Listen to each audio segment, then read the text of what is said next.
اس کو شرک کہا گیا ہے. پتا چلا شرک کبھی نہ کرنا. اور شرک کیا ہے اتنا اشارہ سمجھتے ہیں, واقعی ایک ایک عنوان تفصیل طلب ہے. شرک یہ ہے کہ اللہ کی ذات و صفات میں, یعنی جو چیز اللہ کے لیے خاص ہے, اللہ کی ذات و صفات میں کسی کو شریک کرنا, یہ شرک ہے. اور علماء سے اب اس کی تفصیلات آپ پوچھ سکتے ہیں. حالانکہ کچھ لوگ شرک پر اتنے جری ہیں, شرک کا فتویٰ لگانے میں ہاتھ میں گنڈا پہنا تو کہا مشرک ہو گیا, قبر پر گیا تو کہا مشرک ہو گیا, اور یا رسول اللہ کہا تو کہا مشرک ہو گیا. خدا جانے شرک کی ان کے یہاں کیا تعریف ہے. ارے نادان, جو چیز اللہ کے لیے خاص ہے اس کو کرنے سے آدمی مشرک ہوتا ہے. تو قبر پہ جانا یہ کون سا شرک ہے, بلکہ قبر پہ جانا یہ تو قاطع شرک ہے, اس لیے کہ اللہ قبر سے پاک ہے, اور جس کی قبر مانی جا رہی ہے اس کا مطلب یہ ہے کہ یہ خدا نہیں ہے, تبھی تو اس کی قبر ہے. میلاد منایا تو کہا شرک ہو گیا. ہم نے کہا میلاد تو قاطع شرک ہے, کیونکہ خدا کہہ رہے لم یلد ولم یولد, نہ اس کے کوئی ماں باپ ہے نہ اس کی کوئی اولاد ہے. تو جس کی میلاد منایا یہی تو منایا کہ اللہ اکبر یہ خدا نہیں ہے بندہ ہے. اللہ اکبر. لیکن حیرت ہے, لوگ سیرا باندھنے کو تک شرک لکھ رہے ہیں, لیکن حیرت ہوتی ہے کیسے لکھنے والے ہیں. بس بات آئی منہ میں بول دیا. لیکن یاد رکھنا یہ بھی ہمارے علماء کی بہت حکمت ہے, انہوں نے میلاد کو اتنا بیان کیا, اتنا بیان کیا, اتنا بیان کیا. میں نے سوچا اتنا میلاد بیان کرنے میں کیا حکمت. آج تو تھوڑا کم ہو گیا, آپ کے یہاں کیا نہیں پتا, ہمارے یہاں ختنہ ہو تو میلاد پڑھی جائے, میت ہو تو میلاد, تیجا ہو تو میلاد, دسویں ہو تو میلاد, چیلم ہو تو میلاد, کوئی حج کو جائے تو میلاد, کوئی حج سے واپس آئے تو میلاد, شادی ہو تو میلاد, میلاد میلاد میلاد. میں نے سوچا اتنا میلاد کیوں بیان کیا جا رہا ہے. تو ہمارے علماء کی دانشمندی پہ مجھے رشک آیا, اس لیے کہ جس کے ہاتھوں سے چاند کے ٹکڑے لوگوں نے دیکھا, جس کے ہاتھوں سے سورج کو پلٹتے دیکھا, جس کو شجر بلاتے دیکھا, جس کے اشارے سے شجر جاتے دیکھا, جس کے اشارے سے کنکریوں کو کلمہ پڑھتے دیکھا, جس کے اشارے سے جابر کے بچوں کے مردے کو زندہ ہوتے دیکھا, یعنی کہ ان کے ان سے ایسی ایسی چیزیں دیکھی.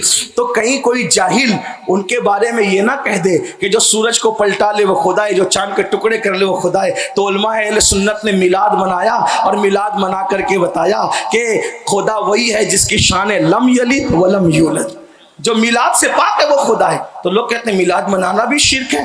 ایسے کبھی بیٹھ کر کے کوئی پوچھے تو صحیح کیا کہ شرک کی تعریف آپ لائے کہاں سے, نہ قرآن میں ہے نہ حدیث میں ہے. لیکن میری قوم کا بھی عجیب حال ہے, وہ کہتے ہیں نہیں مولانا سب کے ساتھ چلو, سب کے ساتھ جا سکتے. میں کہا بالکل چلے جائیں, ذمہ داری تو آپ کی اپنی ہے.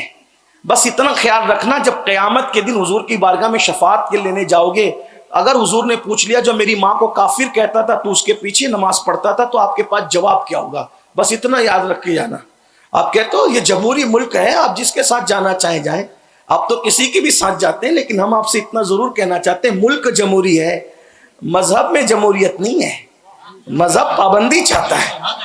مذہب نے پابند کیا صراط الذین انعمت علیہم, انعام یافتہ بندوں تک کے محدود کے, سب کے پیچھے جانے کا حکم نہیں ہے.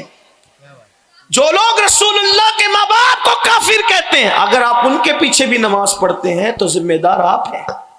جو لوگ رسول اللہ صلی اللہ علیہ وآلہ وسلم کو یہ کہہ کر کے گالی دیتے ہیں کہ انہیں دیوار کے پیچھے کی خبر نہیں ہے. آخر میں تو پوچھتا ہوں ہندوستان میں دین کی تبلیغ ہوگی کیسے؟ اگر یہی عقیدے رکھ دیے جائیں تو دین کی تبلیغ ہوگی کیسے؟ مشرکین کہیں گے ہمارا فلاں فلاں تو وہ تھا جس نے ہمالیہ کو پہاڑ پہ اٹھا لیا, اور تمہارا نبی وہ جو بیٹی کی بخشش نہیں کرا سکتا. تو آپ کس چیز کی تبلیغ کرنے نکلے ہیں؟ لیکن یہ تو وہ 1857 کے انگریزوں کے پیدا کیے ہوئے نوزائیدوں کی فکر ہے کہ نبی بیٹی کی بخشش نہیں کرا سکتے, اور لوگوں کو کہنے کا موقع دیتے کہ ہمارے فلاں فلاں نے ہمالیہ اٹھایا. کس نے اٹھایا یہ کہانی کس سے آپ کو پتا ہے. لیکن میں اتنا کہتا ہوں اگر کسی کے فلاں فلاں نے ہمالیہ اٹھایا ہے تو ہم سنیوں سے جب نبی کی طاقت کوئی پوچھے گا تو ہم کہتے ہیں ارے ایک میں کیا, میرے اسیا کی حقیقت کتنی, مجھ سے 100 لاکھ کو کافی ہے اشارہ تیرا ہے, مجھ سے 100 لاکھ کو کافی ہے اشارہ تیرا. اور کہتے ہو نبی بیٹی کی بخشش نہیں کرا سکتے. حدیث پڑھو حدیث, اللہ کے رسول نے فرمایا جو کچا بچہ ماں کے پیٹ سے گر جائے گا وہ کچا بچہ بھی اپنے ماں باپ کی شفاعت کرے گا. تو جب کچا بچہ شفاعت کر سکتا ہے تو محبوب خدا ہی کی تو یہ شان ہے کہ ان کا رخ جدھر ہو جائے گا ادھر جنت کے دروازے جائیں گے. میرے امام اسی لیے تو کہتے ہیں شفاعت ہے تمہاری بات.